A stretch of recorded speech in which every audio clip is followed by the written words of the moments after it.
नमस्कार महाराष्ट्रातील सर्व विद्यार्थी मित्रांनो, स्वागत आहे आपल्या राष्ट्र नोकरी मराठी चॅनलवर. MPSC, पोलीस भरती, तलाठी भरती, ग्रामसेवक भरती आणि महाराष्ट्रातील विविध परीक्षांमध्ये विचारले जाणारे प्रश्न यांच्यावर आपण PYQ माध्यमातून सराव घेणार आहोत. आपण एकूण 50 प्रश्न पाहणार आहोत. त्यामध्ये 5 विषय राहणार. प्रत्येक विषयाचे आपण 10 प्रश्न पाहणार आहोत. त्यामुळे हा व्हिडिओ अत्यंत महत्त्वाचा होणार आहे. तरी तुम्ही शेवटपर्यंत पाहत राहा. जर चॅनलवर नवीन असाल तर चॅनलला सबस्क्राईब करणं विसरू नका. आपण राज्यशास्त्र या विषयापासून सुरुवात करणार आहोत. पहिला प्रश्न, भारतीय राज्यघटना कधी आली? उत्तर आहे 26 जानेवारी 1950. मित्रांनो, इथे एक लक्षात ठेवा, इथे आपल्याला तारीख विचारली आहे, अंमलात केव्हा आली म्हणजेच अंमलबजावणी केव्हा केली, तर ते तारीख आहे 26 जानेवारी 1950. परंतु जेव्हा आपल्याला विचारलं जाणार ती म्हणजे स्वीकृत केव्हा केली, तर ती तारीख आहे 26 नोव्हेंबर 1949. ही तारीख एकदम महत्त्वाची आहे. पुढचा प्रश्न, भारतीय राज्यघटनेचे शिल्पकार कोण? उत्तर आहे डॉक्टर बाबासाहेब आंबेडकर. पुढचा प्रश्न, राज्यघटनेतील घटनादुरुस्ती कोणत्या कलमानुसार होते? उत्तर आहे कलम 368. मित्रांनो, हे देखील लक्षात ठेवा, दक्षिण आफ्रिका या देशाकडून आपण घटनादुरुस्ती घेतलेली आहे. पुढचा प्रश्न, कलम 14 कशाशी संबंधित आहे? तर उत्तर आहे कायद्यापुढे समानता. मित्रांनो, 12 ते 35 आपल्याला माहिती आहे फंडामेंटल राईट्स, त्यामधली ही कलम आहे. पुढचा प्रश्न, लोकसभेचा कार्यकाळ किती वर्ष असतो? तर तो 5 वर्ष असतो. आणि सोबतच आपल्याला जर राज्यसभा विचारलं तर त्याचा कार्यकाळ 6 वर्ष असतो. पुढचा प्रश्न, राष्ट्रपती निवड कोण करते? तर उत्तर आहे निवडणूक मंडळ म्हणजेच भारतीय निवडणूक आयोग. पुढचा प्रश्न, राज्यसभा म्हणजेच राज्यसभेत जास्तीत जास्त सदस्य किती?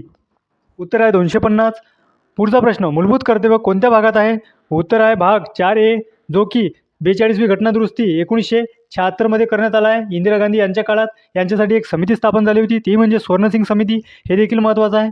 पुढचा प्रश्न, भारताचे पहिले राष्ट्रपती कोण? तर उत्तर आहे डॉक्टर राजेंद्र प्रसाद.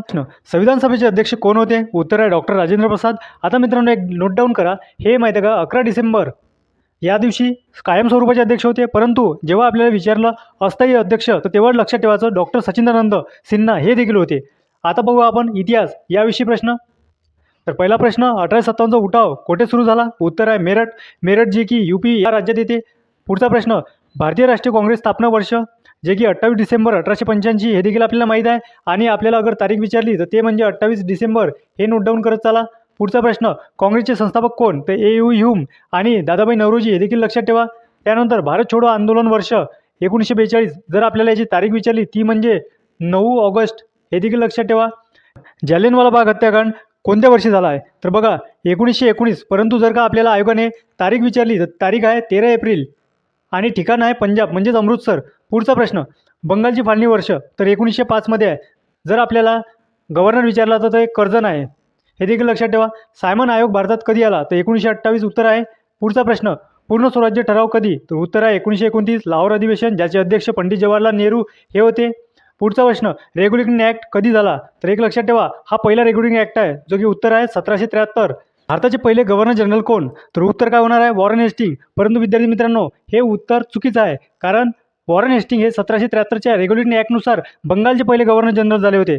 आणि जर आपल्याला भारताचे विचारलेच तर ते म्हणजे विल्यम बेंटिंग हे होणार आहे. हे देखील लक्षात ठेवा.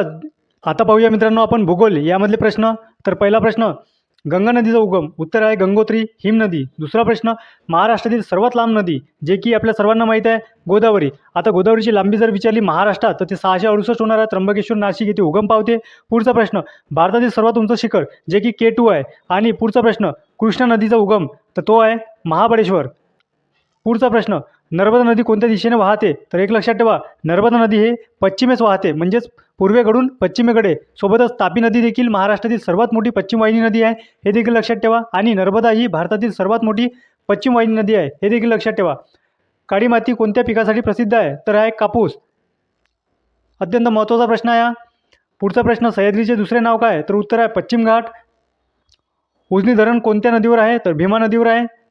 आणि एक लक्षात ठेवा, उजनी नदी धरण हे जे आहे हे अत्यंत महत्त्वाचं, जे की भीमा नदीवर आहे. भारतात मान्सून कोणत्या दिशेने येतो? उत्तर आहे नैऋत्य. पुढचा प्रश्न, महाराष्ट्रातील सर्वात मोठा जिल्हा कोणता? अहमदनगर. आता पाहू आपण अर्थशास्त्र या विषयामधले प्रश्न. तर पहिला प्रश्न, RBIची स्थापना वर्ष कोणता? तर 1 एप्रिल 1935. परंतु एक लक्षात ठेवा, यासाठी ॲक्ट कुठला होता? तर 1934चा ॲक्ट. 34च्या ॲक्टनुसार आपण स्थापन झालेली आहे. आणि पहिले मुख्यालय कुठे होते? कोलकाता. त्यानंतर ते शिफ्ट होऊन कुठे झालेलं आहे आता? मुंबई. हे देखील लक्षात ठेवा. RBIचे मुख्यालय कुठे होते? ते म्हणजे मुंबई. GST लागू वर्ष तर 1 जुलै 2017. भारतातील सर्वात मोठी बँक? उत्तर आहे SBI. चलनवाढ म्हणजे काय? उत्तर आहे वस्तू व सेवांच्या किमतीमध्ये वाढ. वित्त आयोग कोण नियुक्त करत असतो? उत्तर आहे राष्ट्रपती.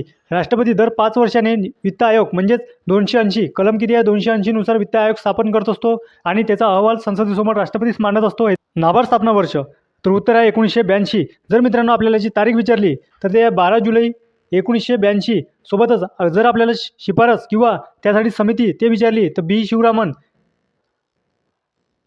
हे देखील महत्त्वाचे आहे.